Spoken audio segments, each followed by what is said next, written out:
thank you again for tuning in. This is episode 2. We're going to talk about myself. And so last time I kind of tapped in a little bit of where I was from, Burundi again.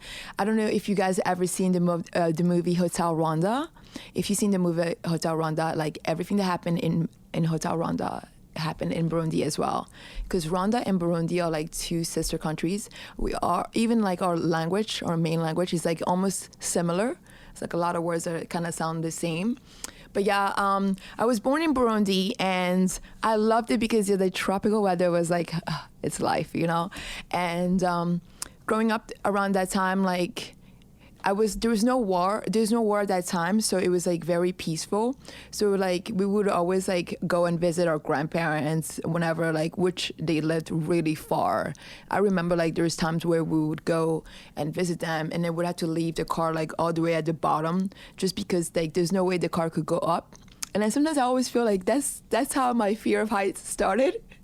Because back then, like, you cannot complain about stuff like that to your parents because you just deal with it. Because like back in Burundi, like there's way more problems. Like, so you don't really complain about the small things. You just chuck it in and then move on. You know. But yeah, so living in Burundi, like pretty much everyone like kind of looks the same. Like everybody's like black over there, so it's like different from here for sure. But even though Burundi was mostly black people and there were like a lot of Europeans that would come in Burundi before the war started. A lot of like foreigners that would come to Burundi just to work there, either as diplomats or just like working for the like Bank of America or stuff like that. But yeah, so when we were growing up, when we were little, we got to meet our neighbors. Our neighbors were like Caucasians.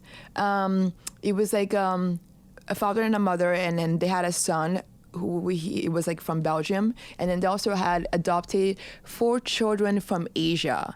So like I got to experience that, which was like different, you know, because I remember when we first saw them in our neighborhood, we were like, oh my God, they look so different. So we were very curious, and so were they, because I don't think they had ever, like, they were used to growing up in Belgium where they don't see that many black people. So it was funny because like our parents would go to work and then we would stay at home, and then somehow we would like try to sneak into this middle ground where we could see each other, and we were not supposed to go there, but we would always like sneak out, try to figure out what they were about and stuff like that. And then that was the first time I ever got introduced to like dolls and Barbies and stuff like that, because they would always give us like stuff like that. So it was very interesting. Like we would play, and it was like such a, like, they had a different culture compared to ours, where like our parents were very strict, and then we would see their parents just like let them get away with whatever they wanted.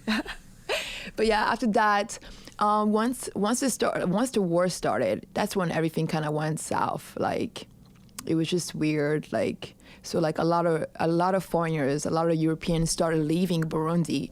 That's how I knew that like it was getting bad, to see all these people just leaving. And then we were such a good friends with like our neighbors that it was sad to see them leave, because we'll never know what's gonna happen. That was like way before social media, so like there's no way to like keep in contact. Like I wish I could find them to see how they're doing, you know. It would be such a great pleasure. Who knows, maybe one time I will.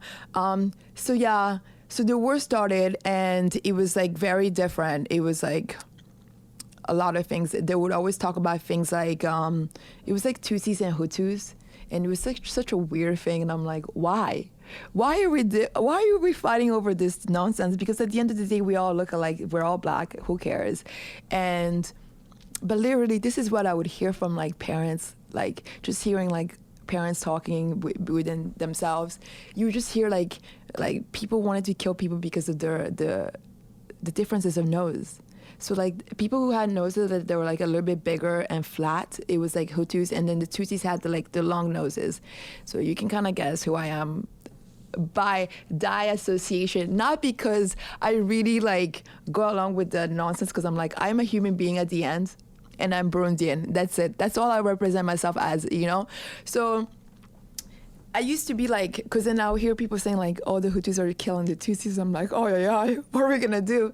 So I remember one time we went to school.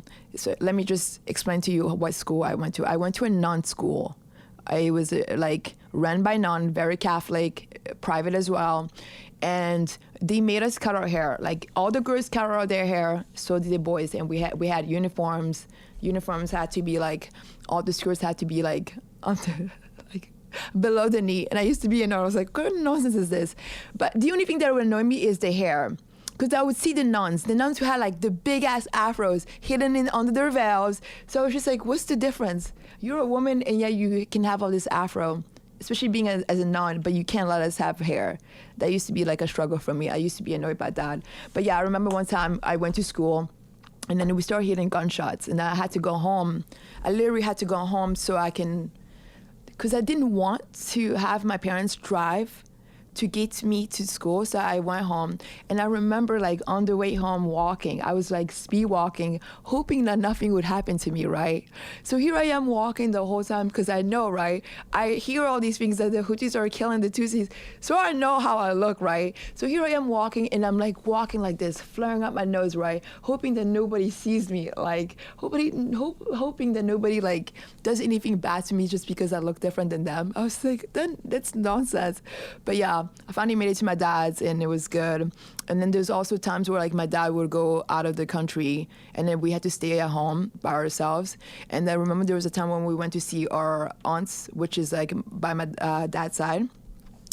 And we started hearing gunshots. So we told ourselves like, we need to go home like as soon as possible so that way we don't get stuck in here and with the gunshots. So on the way home, like here's somebody like bleeding in the middle on the side of the road, like, and my mom was about to stop to take them to the hospital. I was just like, Mom, where is he gonna sit? Because it was like you're gonna put him in the back seat, and it was crazy because it was just like back then you never knew like if somebody was to stop you around that time while bleeding, you never knew if it was like somebody trying to like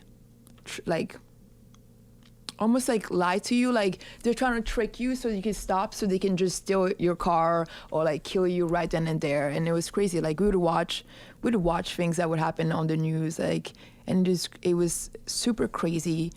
It was like unbearable. Like it was like not an ideal place for like for children to like be raised, because a lot of people started going to like foreign countries. A lot of people flew to Rwanda. A lot of people flew to like countries that were neighbors, like Tanzania, Zaire, all this country. A lot of people who went to Europe, like they just couldn't deal with it. And I remember like seeing like, I'm like, oh my God, we're stuck here. There's nothing we can do about it, right?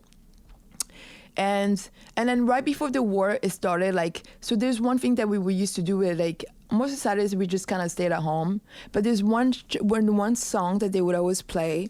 One like it was like a TV show that they always play in Burundi. They only played it on Saturday. It was called Au-delà du son, which is in French, means above the sound. And they play music. And the only music they would play was like foreign music, like so American music, European music.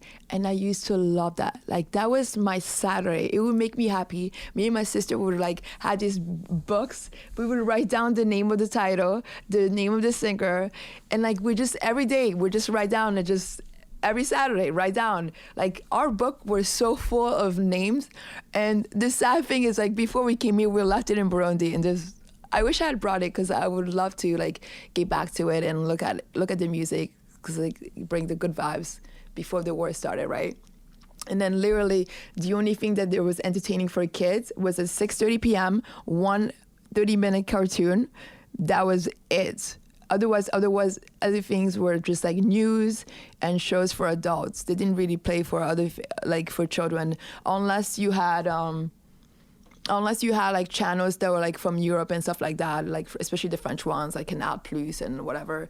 But yeah, but it was crazy because it was just like literally, it's not like how it is here in the United States, how the TV is always like non-stop playing. There's always programs. Burundi is not like that. You turn on the TV at 6:30 and then that's it, okay? That was it. It might be different now, but back then that's how it was, right? So yeah, once the war started, I remember like when I would watch those music videos like on that show, I used to be like, I wish I could be where Michael Jackson was, because a lot of the songs were Michael Jackson, right?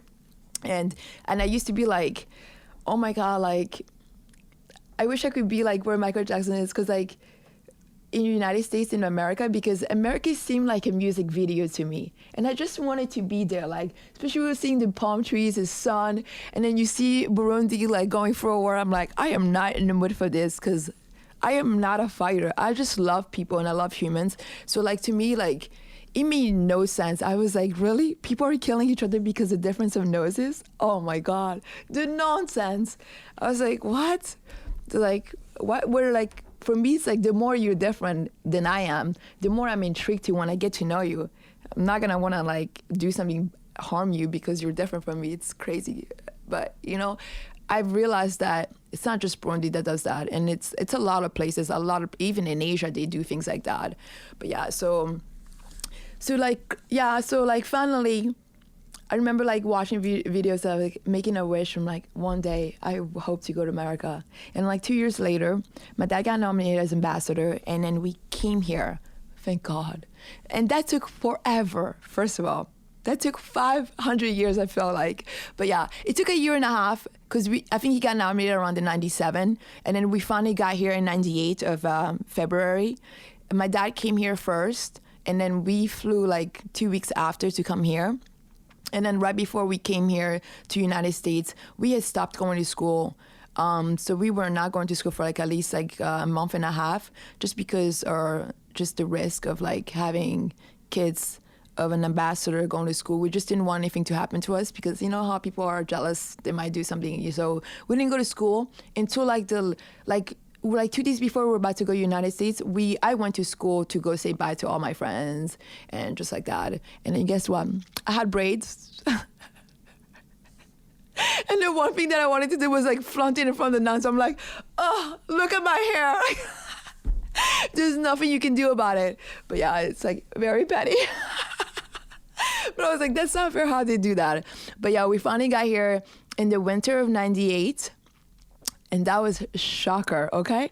Because I had never seen snow ever. And it was snowing here. And like, so when I came here, I went to Maryland. That's where I moved, to Maryland. And I didn't come here straight to Arizona. So it was snowing over there. It was like, oh my God, am I watching a movie? It was crazy. And in our house, I felt like it was a castle. I was like, what is this? Everything was like so grand and so different. And then when we started school at the French International School, so French International School, Lycée Rochambeau, which is in Bethesda, it's like anybody who speaks French can go there, pretty much. Like, and if you got money like that too. So a lot of like diplomats go there, especially if you spoke French. So going there, especially coming from Burundi and having to go to a non-school where it's like everybody looks the same, and then you go to Lycée Rochambeau where everybody does not look the same. Everybody's different. I was so intrigued. I was like, oh my God, this is crazy. Because I was like, why, you from Asia and you speak French? Because I didn't even know people from Asia could speak French. I was shocked. I was like, so I remember like making fun like with one of the girls who was from Asia and she spoke French, and like even learning that like some of the kids were Americans too that spoke French. So it was like an experience. It was like very intriguing. It was like awesome. I loved it, and I wanted to get to know everyone. And it's like, yeah, I pretty much get to know everybody. I feel like I was friends with like almost everyone. I was not like a popular kid. I wouldn't say popular, but I would say that like I knew people. I knew everyone. I knew everybody from each group or whatever, whether it's the Gothic, whether it's the nerds, whatever. I knew somebody from each group. And I felt like I had a good friendship with that one person, which made me feel like I could easily like hang out with whoever I want. Because I hated like limiting myself to one group of group of people. And I always wanted to like, just like, you know, check out another group and just see what they're about, you know? Because I feel like once you go into one group, everybody starts acting the same, everybody starts talking the same, and it just gets like, and I don't like to do that. I like to always be myself and stay true to myself. And I feel like the more people I get to know, the more like I just feel happy, like, and it just makes me feel more happy to get to know people. Because not only that, like sometimes I feel like going to like taking a history class, and a geography class is not the same as like talking to somebody who's from that country, right? Because I learned so much more from somebody from that country than I did back in school about their fucking country. So I was like, no. Yeah, so it was a lot.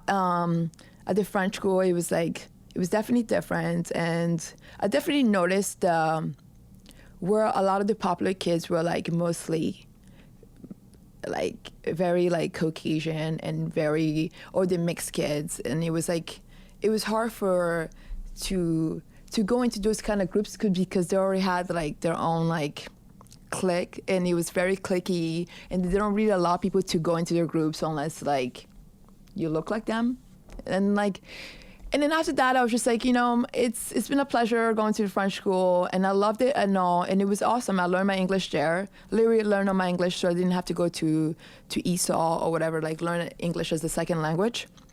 So literally both of middle school and everything else, it was always private schools. And then once I went to high school, I begged my dad. I was like, Dad, please let me go to American high school. Only because I wanted to go to American high school because I felt like we came here in the United States to learn the American culture.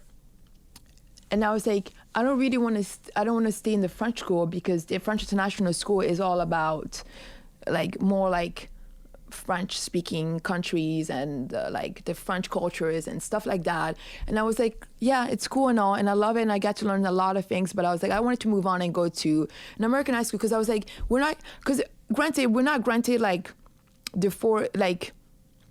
the whole diplomacy. So like, I don't know if we're gonna stay here for 4 years or for 8 years. So we didn't know that. So I was just like, I want to go to an American high school after 2 years of being in the French school. So I finally went to an American high school, and that was different. That was a different experience for sure, because going to an American high school, there was like a lot more Black people there. That's like, so I felt happy because I was just like, there's more people who look like me, but yet it was different because they were very cliquey, and they didn't allow me they were very open to me as much, because they would always tell me that I was not Black, and they would always tell me that I was like, that I was African. I was just like, okay, I am Black, I'm African. You're Black, you're American. That's the only difference, right? So, but it was funny because like, yeah, so it was different. So granted, as much as I wanted to be friends with a lot of the Black kids at the American high school, just to get to see like what they're about, so like it was not like that. So like, to be honest, a lot of the people who were friends with me were like a lot of foreigners and pretty much like a lot of Arabs. Yeah, pretty much anybody who was foreign, like I was good friends with, and just the rebel kids, the kids that were like underdogs and stuff like that. But I was friends with the popular kids too. I would talk to some of them, but it was like, I was not very like, I hate being cliquey. And I was like, I kind of roll like solo dolo, because I'm that kind of girl. Like I kind of roll solo dolo in like a lot of the things that I do. And sometimes I belong in a group, but then I always kind of try to myself like to pull myself out of the group, because I don't want to be the same way. And I don't also want to limit myself to always belonging into one group, because I feel like there's so many people out here in the world, and I want to get to know people, I want to get to know like where they're from, like what kind of culture they have. Like that's what makes me happy as a person, to be honest. So yeah, so coming here in America was like different, but it's a good experience. I've definitely, I would say I definitely have enjoyed being here in America. But sometimes I do see that like I'm friends with a lot of like African American from here, and our experiences are very different. And I'm gonna tap into that into another episode, but I don't want to get into that. But I just wanted to talk more about myself and just kind of finish. Yeah, so if you ever tune in on this episode, if you have any questions, feel free to drop them on my YouTube account or on my Instagram at Destination Unknown with Doreen. Also, I want to kind of talk about real quick, just kind of tap in as to why I chose Destination Unknown. The name of it is because, to be honest, like I could talk about so many things that happened in my life where I thought, I thought this was a plan, where I planned things to be a certain way, and and life took a different route, you know? Like, I've lost my brother, I've lost my dad. That's why I just always say, like, destination unknown, which means, like, you can plan it all, but you never know where life takes you, right? And to be honest, like, after 2020, what happened, I don't know where life takes us. To be honest, like, especially after COVID happened, like, a lot of people lost their lives, you know? And a lot of people lost their jobs. A lot of people lost a lot of things, their ways of life. So, like, and some people got depressed, you know, because when we're doing the quarantine, a lot of people were depressed not being around other people, because a lot of people thrive just being around other people, and they couldn't deal with that. So there was a lot of, like, deaths, you know, and I'm sad to say that, and it makes me sad to see that. So that's why I'm like, destination unknown, right? Because really, do you really know where life takes you? You can plan shit, and all of a sudden life takes you a different route. But yeah, but I always want to reiterate to make people aware that, like, yeah, granted, life does not take you where you want to be, but, like, always try to stay, like, thankful of the things that you have already, and just be happy in the moments. Just be happy, like, with the people that are around you, like the friends that you have, the family that you have, you know? I just feel like even the fact that you were granted, like, to wake up today and you're here, it's just like, just be happy, you know? So destination unknown, right? Yeah, well, thank you for tuning in. I hope you guys enjoy. I feel like I talked a lot. It's kind of hard to talk about myself. Like, that's why I'm probably going to do a lot more episodes with more people, so that way we can go back and forth. It's an interaction.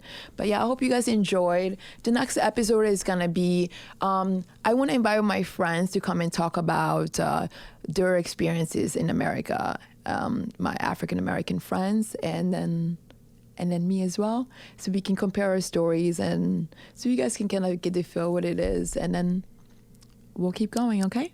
Thank you for tuning in. I hope you enjoyed. Peace out.